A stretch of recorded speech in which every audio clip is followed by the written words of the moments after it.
Oh my God, you're gonna love it. Hey folks, welcome to the AI Chicks, where we're providing you cool conversations about AI for all. With each episode bringing you a different topic on how AI is impacting your and our daily lives. I'm your host, Aisha Corpus-Wynn, always coming in hot with that fun, unique perspective on tech. And of course, I got my bestie here. Hi guys, I'm Lana Hout, bringing the curls, the charisma, and that entrepreneurial energy. So Lana, what are we getting into today? Today, we're talking about AI and mental health with Dr. Ali. Our dear friend, Dr. Ali, is joining us, and we're looking forward to it. All right, listeners, we have a special guest in the building, Dr. Ali. She is a psychofuturist. We're going to get into that, and a mental health expert.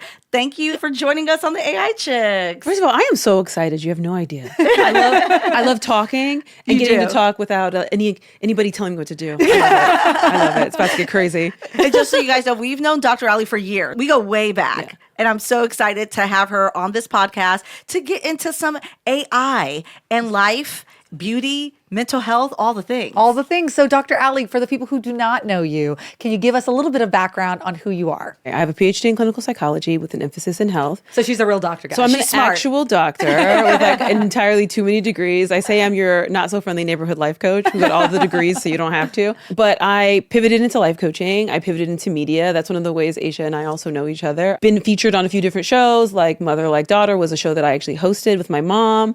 Who's also a doctor. I'm the 8th doctor in my family. I was just about to give the tea. Literally, they're like a family of doctors. Yeah. I've been wanting to do a TV show with your whole entire family since I've met you. But yeah, so I worked in mental health, and then I pivoted over into media and have done like a lot of on-air work in relationships. And now I'm pivoting into the space that I really, really, really love, which is beauty. A big topic of conversation is AI and mental health. So I'm very curious, as someone who has a background in psychology, how can AI help prevent mental health issues as they arise?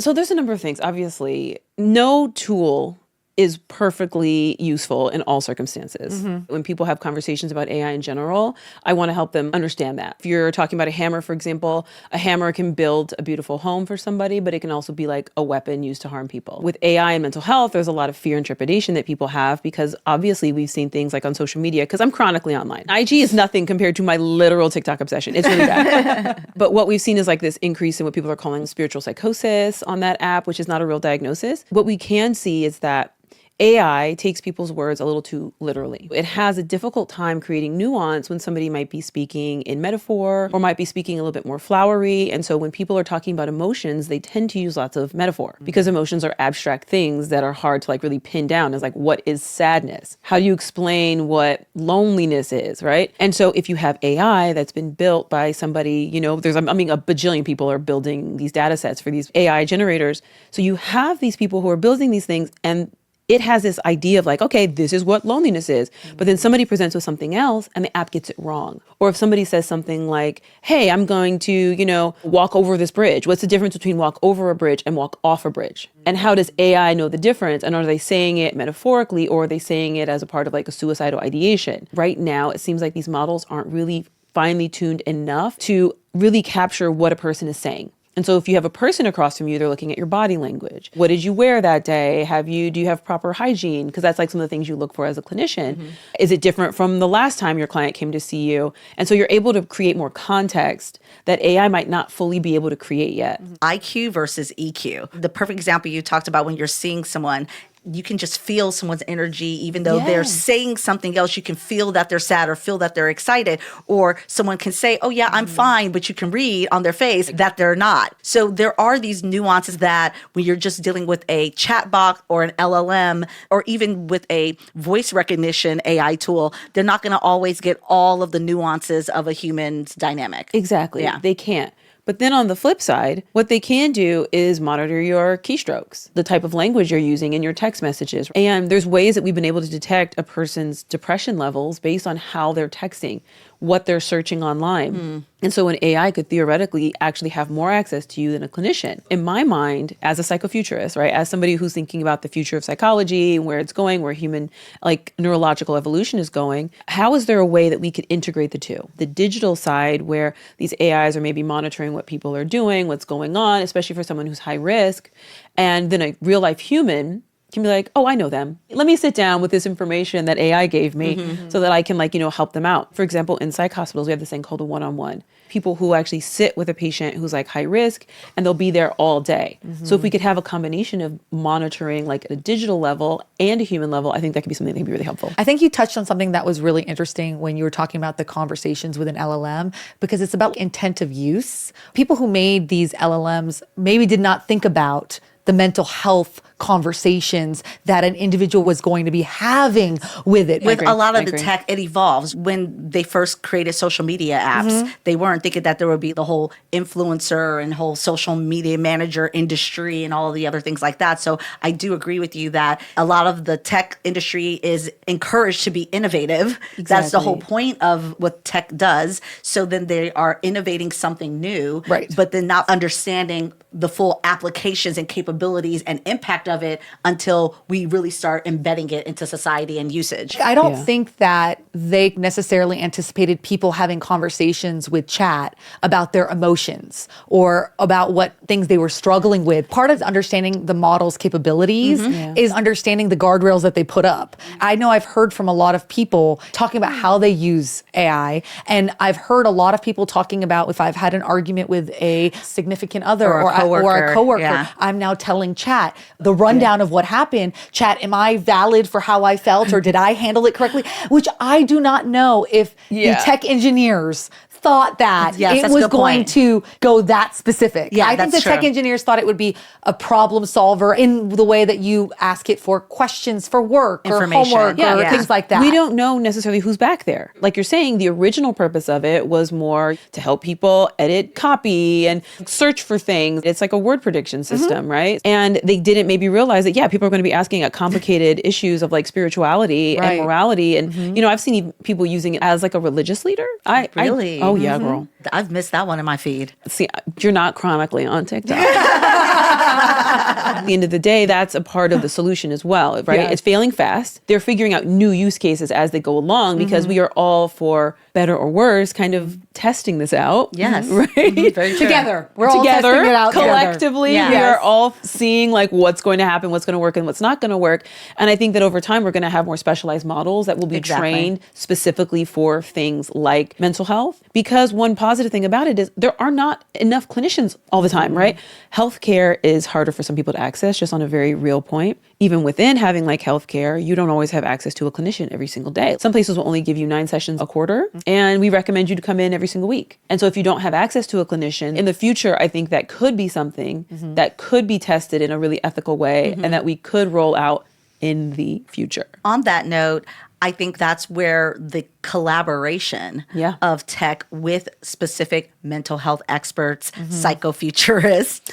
And that's happening. That's happening. And I think that's where we are seeing the marketplace go for a lot of different subsets of the AI industry. They're having that collaboration with the experts of that field to make something that is more focused and tailored to the intended use. Because it can be very, very helpful because like I know people who are waiting for clinicians for 3 or 4 months, people who are actively suicidal. There's a lot of people who need help and support. And when you think about it on a global scale, between political, mental, emotional, and physical unrest, globally, there's not enough experts out there. So there's so many different subsets of mental health. With a lot of resources, like let's say, domestic violence, it could be like, well, here's some steps, here's some websites, here's some numbers you can call. Like it could really do that pretty quickly, maybe even quicker than reaching out to somebody. Because also with like DV, for example, if you have a partner that sees your phone or sees that you've been on a particular website, that could be a real problem. And a lot of the websites will have like this emergency out and you can click a button on the website and it'll take you somewhere else really quickly so your partner doesn't see. And so AI could be very helpful in that way that like it could allow you to have access to resources that maybe you didn't know existed. I think in the medical field,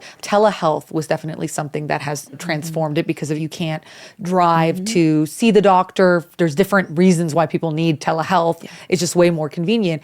Do you have any thoughts as a psychofuturist of what can people expect of technology with mental health? Yeah, if I had to like guess about the future, right? Because that's why I'm here. I do think resources is number one. That's something that we can kind of already do to an extent on Google if we know what to search. Because I think that's a big issue right now as well as prompt engineering, figuring out at how to communicate even with like a search on Google, having kind of like an AI advanced search feature, right? So we'll give you resources, access, and responsible information. So we know that there's like a lot of hallucinations, but there's certain ways you can query to avoid some of those hallucinations. And I'm a Chat GPT girl. I use all of them at some point, but I kind of have stuck with Chat 5.0 is where I'm at right now. And they now give you links, which I really, really love because they didn't do that a few versions ago. And so you can actually read the articles and get the good information. So one, I think that's one of them. And then two, I think if we kind of slowly progress into it, instead of just like dropping something super alien on people, fully talking to an AI and that being your primary caregiver, I think is going to be too big of a jump. But I think going to something hybrid initially, where you can get some perspectives and ideas from the AI, you can maybe tell it some things, and it can have the right types of information programmed into it, access to journals behind paywalls that a lot of people don't typically have access to, literature that understands this person's particular issues.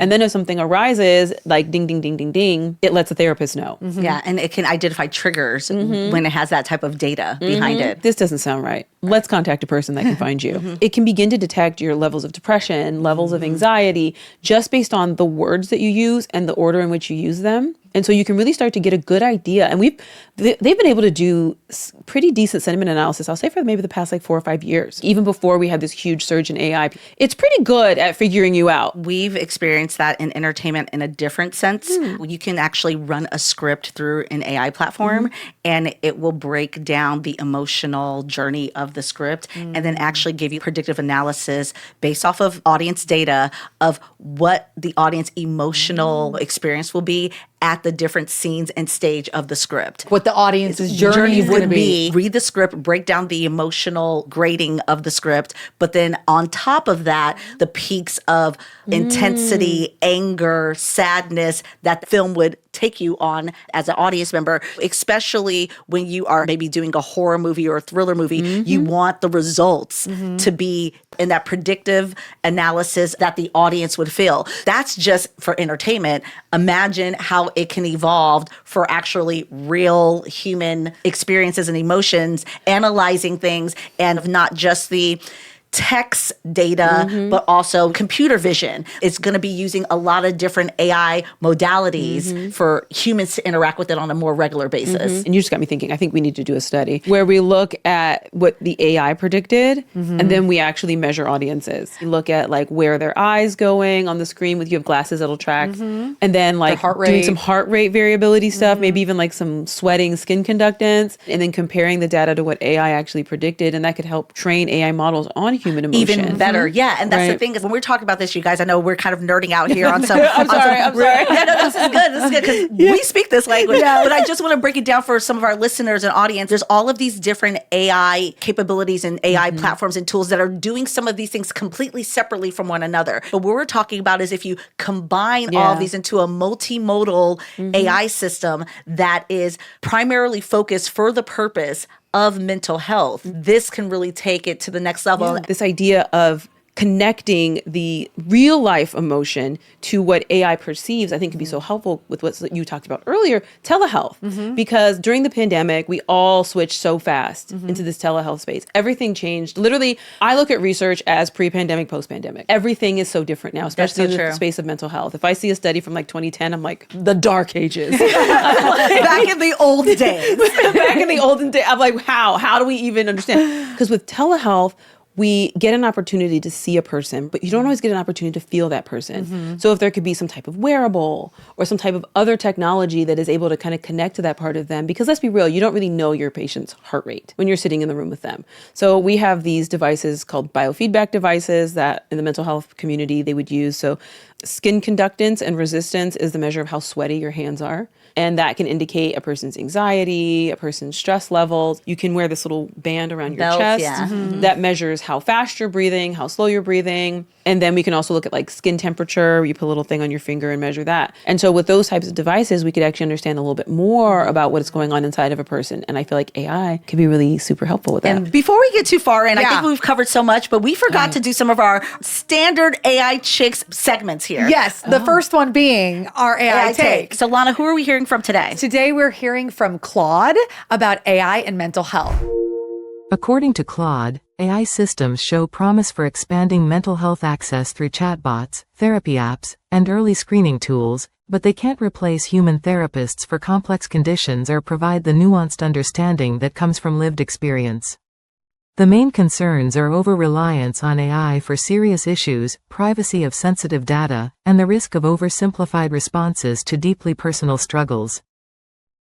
While AI can offer 24/7 support and reduce barriers to initial help seeking, most experts see it as a supplement to, not a replacement for, human mental health care. Okay, so Dr. Ali, was Claude clotting? I think Claude clotted.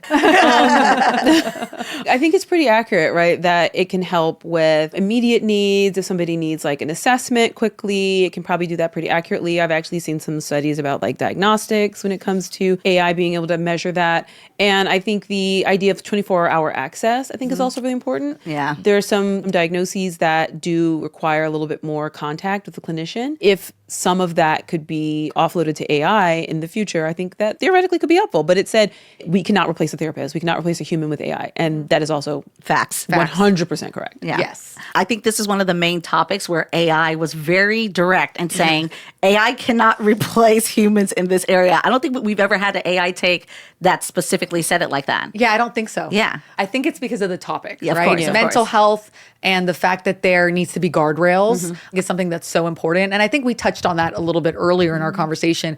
People want the access to resources and help, but depending on the severity of their specific case, I don't think it can replace a human clinician. It could be a really great way of opening up the conversation about mental health. It's actually something that I think these LLMs have done. I'm hoping that it will destigmatize mental health as a conversation. What I'm actually curious about is if these mental health specific tools will become popular. Are people going to want to just have access to just the mental health LLM? Or this is my overall health LLM and one aspect of it is mental health? I think there's going to be a combination, right? Because I could imagine that hospital systems will probably start developing more AIs. There's a lot of like mental health platforms now that are very specialized to mental health, and they're very popular and they're doing really well. Because I think that the stigma has actually gone down since the pandemic. People realized, fuck, I need help. Not just that, I think also too it's a generational thing because millennials, Gen Z, Gen Alpha, they have no problem being like, I need a me day, I'm not going into work. Oh, they have boundaries. Gen Z has boundaries. Yeah, exactly. And I think you're also right that because of society globally, we went through such a big shift during the pandemic, and I think it's formed a new dynamic within society. Yeah, and we actually saw an increase in people going to therapy too. Therapist offices are still packed. People are not taking any more new clients. And so that's like one positive thing. And then on the other side, there was a study that was done pre-pandemic. These were like young millennials, maybe early Gen Z. And they actually are more comfortable with an avatar image than a human image. And so I do think that there's going to be a big generational divide because you have to think we're women of a certain age and we were raised with human interaction. I didn't have a cell phone until I was like in high school. Yeah. AOL was a little disc that got mailed to your house. And so we developed our identities without technology, right? Your personality locks in around 7, right? You kind of develop and learn 75% of the things you're almost ever going to know by the time you're 7. And now 7-year-olds have lived their entire life online. And so they relate differently. And we don't exactly know what that's going to look like when these 7-year-olds are 45. It's going to change the way mental health even looks for that generation. What is helpful for them? What isn't? We want to hold back on the bias that we have for our own generation and believing that we were raised in the perfect way. But we also want to acknowledge the importance of the way the brain has evolved to need other humans, right? We have frontal lobes and mirror neurons that make it really important. We have a huge part of our brain that evolved to be with people. With mental health, the younger generations are so open about it. They're making so many videos about, hey, I had a hard day today. Hey, I was crying about this, or hey, I felt bad, or people's weight loss journeys and their emotional journeys of getting out of a marriage. There's a lot more documentation of the actual emotional process than ever before. Yeah. But with that also comes the documentation of beauty. I'm very interested to hear what you have to say about AI's role, both in social media in general, as well as beauty standards. I know from the filters that change what people think is attractive, all the way to generating AI avatars. Yeah. So tell us the tea. This is the side that I am a little bit more concerned about because AI generated images tend towards classic American beauty standards. That's because, the way in which it scrapes the internet, the way in which it was trained. So you have, rooms full of people who are coding about what is like typical. So you get the perspective of the builder. And, I don't know them. But I do know data, and most of them are male. Not all of them are African American or Hispanic. And so we tend to have a particular perspective that gets told through their unconscious biases, right? What is a beautiful woman? Dove has an amazing AI campaign. I think it's called Keep Beauty Real. Oh, nice. They actually have this PDF that you can download that teaches you how to create prompts that provide you with beauty images of women or whomever you want that is reflective of reality. Oh, wow. And they Good actually for Dove. Dove has been on the forefront of beauty research for like 25 years. Yeah, they've done so many great campaigns. Yeah. Dove, you're wonderful. Yes. Dove, I love you. If you want to sponsor, all of us, we'll take it. This campaign is amazing because if you type in "show me a beautiful woman" based on the Dove campaign, it's showing you a different image. So I like that they were training people in how to create these prompts, because learning how to prompt engineer is going to be really important for Gen Z. How do you create like the world that you want to see, the world that actually reflects reality?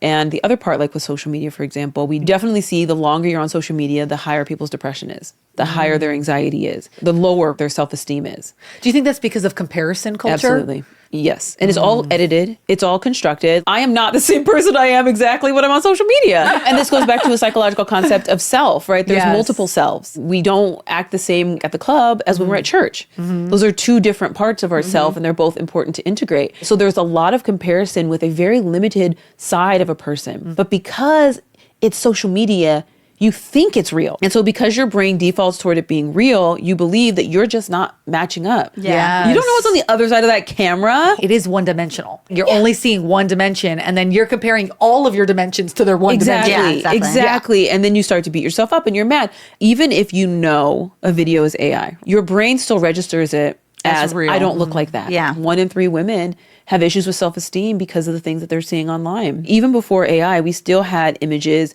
on magazine covers that were edited. They've been always trying to make women perfect. You're not the right size. Oh, you're not the right color. Oh, you don't have the right this, the right that, as a way to kind of like almost kind of like needle at you. Because then there's this concept of the cost of beauty. So now we have society telling you again and again and again, you're not beautiful. You need to buy this. You need to buy that. You need to buy this. It's capitalism. They create the need and then they create the solution. And so like the average woman has something around 12 products that they use on a daily basis. And each product on the conservative end is like $20 to $30. And so I think with time, hopefully we'll find ways to change the way we relate to ourselves and understand like AI is not going to give us a proper representation. So how can we change that? Potentially by changing people behind the code. Do we teach more girls to code? Are we teaching our baby girls this is what we have to do? I don't know. Well, AI generated images, but also filters has really changed people's perspective of themselves, in which now they're getting plastic surgery to look like the features that they're getting from the filter. It's AI impacting beauty and mental health on another level. In the research in beauty, there's a concept called averageness. When you get multiple faces from a particular population and you digitally put them together and you average them, you get this face. And what we're seeing is kind of like a homogenization of faces. It's called Instagram face, where because these filters do the same thing to everyone's face. So all of the dynamic differences in people's facial presentations are now being kind of like averaged. Now everyone has the same face. You're walking around town and you're like, are they all related? Is there a family reunion? And you're like, no, everyone's just getting the same injections, the same stuff. And doing the same makeup. Yeah. Instead of relying on like, oh, I actually love my face. Listen, I'm never going to tell someone to not do something to their body that they want to do. I just want people to understand why they want to do it. Yeah, and where it's coming from. Where is it coming from? And men's bodies and women's bodies are objectified differently. So objectification is the process of turning a complicated dynamic person into a single dimensioned object for use. So men have been objectified partly for work and labor, and women's bodies, the labor that we do is for the pleasure of men or for procreation for men again, right? Where our bodies are seen in context of men's desires. And so I think that we have to begin to detach from wanting to be pleasing to others just for the sake of them being happy and turn it inward and say, how do I find happiness in my body, in my face? Then we can start to figure out how it is we go about moving through these digital spaces. How do we handle this problem from the AI standpoint? Companies like Dove that are talking about real women and showing images of real women, but that also really infiltrating the data sets, because these models need more data. So if all of the models are using the Instagram face as the standard of beauty, well, then that's all it's going to perpetuate. So we need to give it more data of all the different ways that a woman can look, skin tones, hair, facial features, body types, all of it. And that requires capturing that data, gather those types of data sets from those people, get those pictures, get those videos, get those measurements. It sounds easy, and I totally agree with you. We talk about this all the time, but then when you really think about it, It's not easy. Yeah, it's this whole layer of needing to get those types of communities to give their information, share their data points, share their images, to then feed those data systems. Right. I also think it's an SEO problem. Oh, If yeah, you're that's a not good thing, tagging too. the Yeah. image beautiful woman because an individual might not consider a particular expression of beauty beautiful, then the AI can't pick up on it. That's why I do talk a lot about the importance that like beauty is objective. It is not a solid thing. There is no singular definition of it. And so I think that's what AI needs to really work on, that there is no singular definition of what is beautiful. Everyone is actually beautiful, but we live in a system that does seek to control us, because control is one of the things that keeps society kind of moving forward to a degree, right? If things are too chaotic, a community will disintegrate, right? You got to stay on the lines on the freeway. If everyone was doing loop-de-loops all day, we wouldn't be able to get anywhere, right? Yeah. There's a certain level of control and order, but this might be a thing that doesn't need to be so highly controlled. And I think we have to start having a conversation with ourselves about it, because now AI is really reflecting back at us, because I think that's what AI is good at doing, at showing us who created it. The mirror. The mirror. It is showing us who we are. All the bias and the ethical issues, It it's does. all from humanity, It does. definitely. Right. Well, on that note, I got to get in the nickname game before we wrap up here. Yes. Okay. Well, honestly, Dr. Allie is a nickname. She is Dr. Allie, but we did think of some other nicknames. Yeah, I love so it. Okay. we need to give you a nickname to induct you into the AI squad officially before we Yes. wrap up. Yes. So, Lana, what were you thinking? She's sort of like the beauty doc. Can I take that? Okay, beauty doc. Okay, I think earlier we were saying maybe we've never really dubbed anyone Dr. AI. Yes. We've had some doctors on the podcast, but we've never leaned in on that. So No, but you could also be- she was bringing some doctor vibes I know, on this you podcast could, you could be the today. AI Chicks AI Squad first. Dr. AI. Okay. So we got Dr. Ali, we got Beauty Doc, and then we got Dr. AI. What do you think? Beauty doc. Beauty doc's got it. Beauty doc's got She it. was one and done for sure. I was in it. All right, well, Beauty Doc, welcome to the AI Chicks. Woo, woo, woo, woo. Thank you so much, Beauty Doc, for joining us. Yes. Hope you really enjoyed the conversation Absolutely. and diving in with us. Thank you so much for your insights on mental health, beauty, social media. We talked about a lot of subjects today. And I feel like the big takeaway that I have from this conversation is really that nuance is the magical Yes. word when it comes to AI Yes. and mental health. It really comes down to finding that nice balance of AI being able to handle the nuances of different human experiences. That's beautiful. Yeah, because humans are soft. They say psychology is a soft science, and that's why, because humans are soft. We have to bend and flex with them, and AI is a more rigid thing. And so it's hard for something that's rigid to understand something soft, but I think we're getting closer. On that note, thank you guys so much for listening to this episode with Dr. Allie, aka Beauty Doc, on AI and mental health. Don't forget to listen to the podcast, subscribe. And make sure to also subscribe and follow Dr. Ali. Yes. And make sure to grab that merch. All right, you guys, take care. Bye. Listen to the AI Chicks on Spotify, Apple Podcasts, or wherever you get your podcasts. Video episodes are available on Patreon. And check out our socials at The AI Chicks.